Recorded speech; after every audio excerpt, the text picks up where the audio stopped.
Hi everyone, it's Rob from Cheap Thrills. I'm out in the RCZ. It's the first time I've been out in it since I've wiped the codes, and there were so many codes. So I thought I'd make a little video and tell you what it's like, because I know there are a lot of people out there who wonder about this car, and I thought I would take it out, give it a blast, and maybe review whether all the lights come back on again. I also didn't realise that it had some of these. I mean, they were there like that.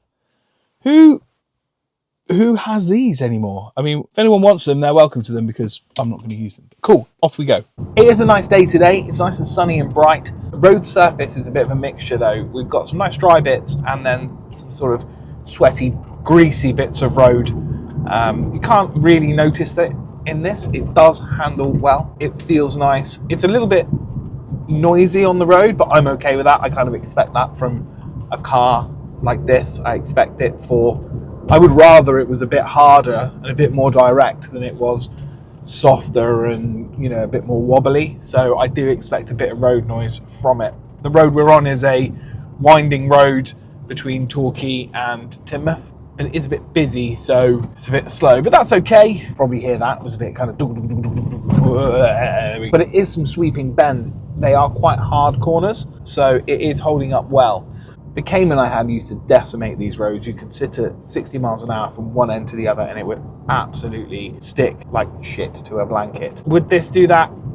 I'm not sure. I do think that I would rather have a well-rounded vehicle that I could keep the power down consistently. I think the straight line speed for me, it doesn't really do it. I like to be excited on the bends and in the traffic, because that's basically England, isn't it?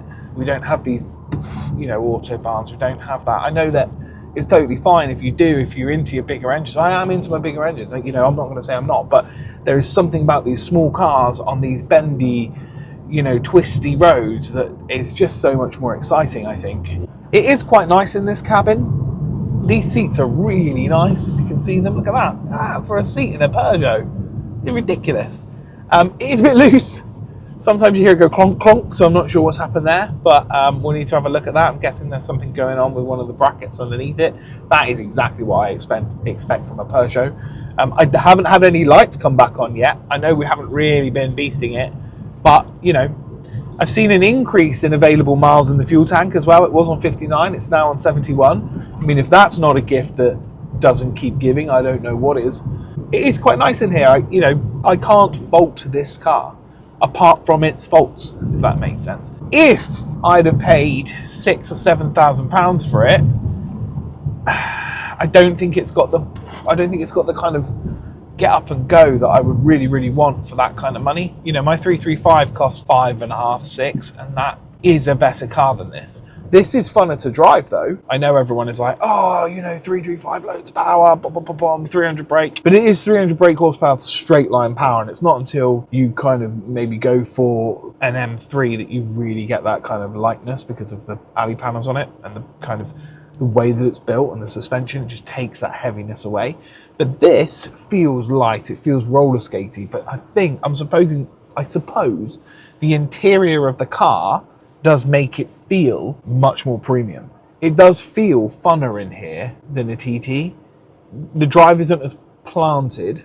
The engines are not as refined and as nice, but it does feel funner than a TT. Now, I know loads of people are going to be like, you absolute bellend. Like, there's no way this car is better than a TT, but it's nothing on a TTS or an RS. I don't even think the RCZR would match any of those, but against a 1.8 or a 2 litre TFSI, I think I'd rather have this every time. It's just funner. It just gets in and out of corners better. It scoots around. And again, I suppose if you're not like me, if you're not out for a play, if you're going to go from A to B and you're going to drive it every single day, then yeah, maybe the TT is better, but it just isn't as fun, you know? It definitely doesn't have these super cool seats in it. I really like them, and they are comfortable. They stop me I'm big, you know?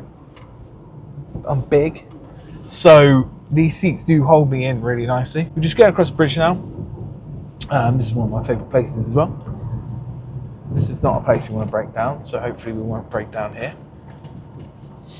There we go.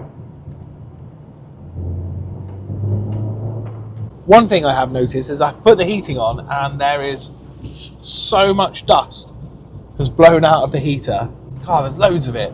And because it's got like a grey interior, You can really see it. Oh, that's a hole and a half, that was. Woo. It is quite sharp on the brakes. Easy to slow down, it's light. All the smells seem to have gone away, which is quite nice. It does have guts for a 200 horsepower car. I suppose it's that power to weight ratio happening around this bend. Whoa, did slip a bit there. So we are literally in the countryside in the middle of nowhere now. So we've done a coast road, we've done the town, and we're now kind of zipping through a country lane. On these small tight roads, it is brilliant. It feels like it's darting around. It feels like a ballerina's shoe, which is what I would say the Cayman and the Boxster feels like. You don't feel really super wide. This is a super thin road. The hedge is here, and it's still super comfortable. Now, no, it is nowhere near as fast as my M3 or a 911 or anything with kind of serious power whatsoever, but it is fun. It is really fun. I mean, you could still put your baguettes in it. It's a bit too small for me to drive it every day, but, you know, if push came to shove, I could. But then I guess my daily is a T6.1 transporter, so I'm used to just loading it up and off I go. I mean, it just sticks to the road. And not only does it stick to the road from a kind of handling perspective, but from a kind of geo perspective too. If you go over a bump, you're not really leaving. So here is a bit of a bump. We didn't elevate over it, we just kind of stuck to it. There was no bounce, there was no body roll, there was no shake, there was no dip. And again there as well. Here we go. Right, so open her up down here. Whoa, it does scream. Whoa, yeah, look at that. Whoa.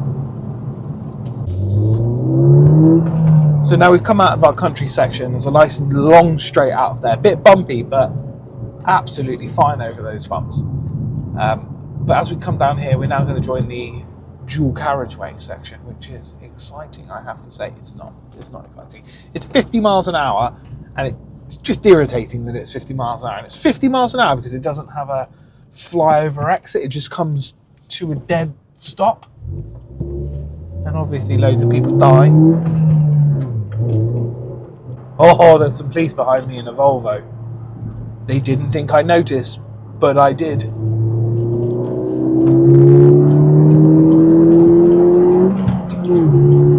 Do I like it? I love it. I love this car. I think it's a great car.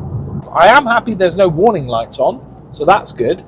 I was expecting loads to come back on, but maybe we did a reset. Maybe that's fixed it. We do have a few small parts going on it. It's going to have some spacers. It's got a new diverter valve. It's definitely going to get some new tyres on it because I think they're fine on the road. They are absolutely fine now. They're fine on that little, they've been great, but on the track, I don't think they would hold up at all. I think if it was a bit slippy or something happened, we'd be all over the road. But for today, it's been absolutely great. In my mind, I felt like the steering kind of had a bit of hesitation on it, but I haven't really felt that. I've not really felt like it is super direct. And again, it is a bit mid-engine-y. If I want to switch lanes, I'm just going to scoot across to the lane. I'm not ducking in and out, diving or anything like that.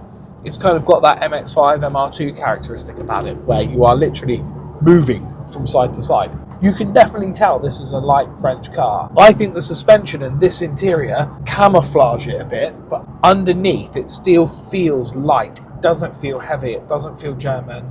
I think the weight of it makes it feel less premium, if I'm honest. I feel like it doesn't really, it doesn't have that kind of solid feel, but it drives the same. And I don't think I could have spent £1,600 any better. In general, this is a super, super nice car.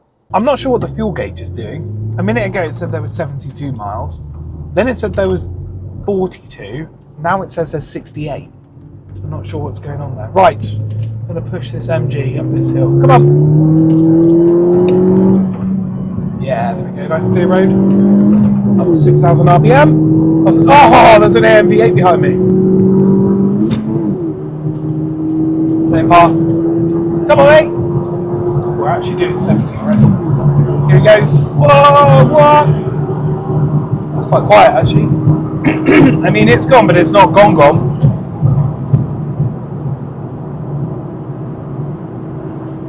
Right, so we're at the top of the dual carriageway. Oh, I can smell her now.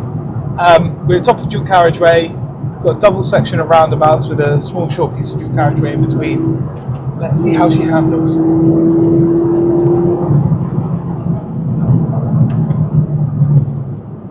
on then, mate. Let's go, let's go, go, go, go, go, go, go, go, go, go. Oh, they bailed. We could have done that.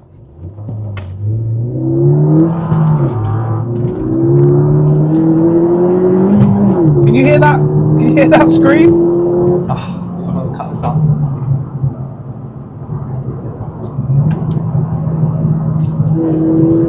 Someone's holding us up. What a drive this is.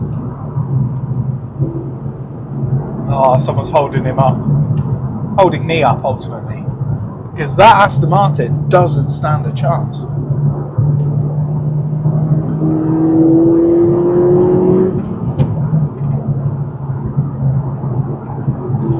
Again, that is a hell of a car for the money. 30 grand buys you an AM V8. Here we go. Let's get that turbo going. I'm not sure who's smelling more, him or me. Right, perfect. There's no one at the roundabout. See how she handles.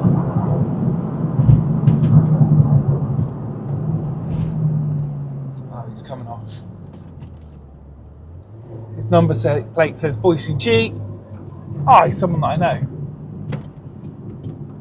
We're going back around. See you later, pal. I'll go around again. Give us a break.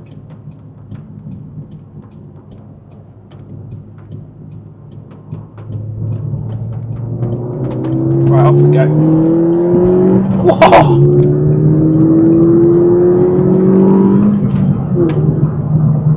Wow, what a car. That was awesome. Awesome. It's just bonkers to think a little car like this will handle like that. I think everyone's going to be happy as well on the channel to know that it didn't explode and I didn't crash it because the tyres were shite. There aren't warning lights on everywhere. It doesn't rattle and it doesn't make loads of noises. It's just a great car. It just really, really, really is a fun, cheap thrill, which is exactly what I wanted it to be, because it's racy, it's sporty, more importantly. You can tell that it wasn't made by Peugeot. You can tell that it was made by Magna. It feels like a Peugeot that is un-Peugeot-y. Do you know what? I am so happy. This cost me, with zero no claims, because all my other cars have stolen my no claims, £300 if you just went for the bare minimum First Central insurance to insure, which actually no I didn't. I put the legal on it and the European breakdown because we're going to Europe. So I think it came out at £314 or something like that. And the tax was £279. I mean, the tax on my 335 is £780 a year. So that's this entire car paid for on the road for the same price as just the tax on the BMW. And this is a lot of car for the money. So we're back in HQ, having done a lovely big loop of South Devon. The drive is great. It's still nice in here. It's nice and quiet. There's no rattles, there's no knocks, there's no warning lights on. I am happy that I have spent £1,600 on this Peugeot RCZ. And my favourite thing about it are these seats. See you next time.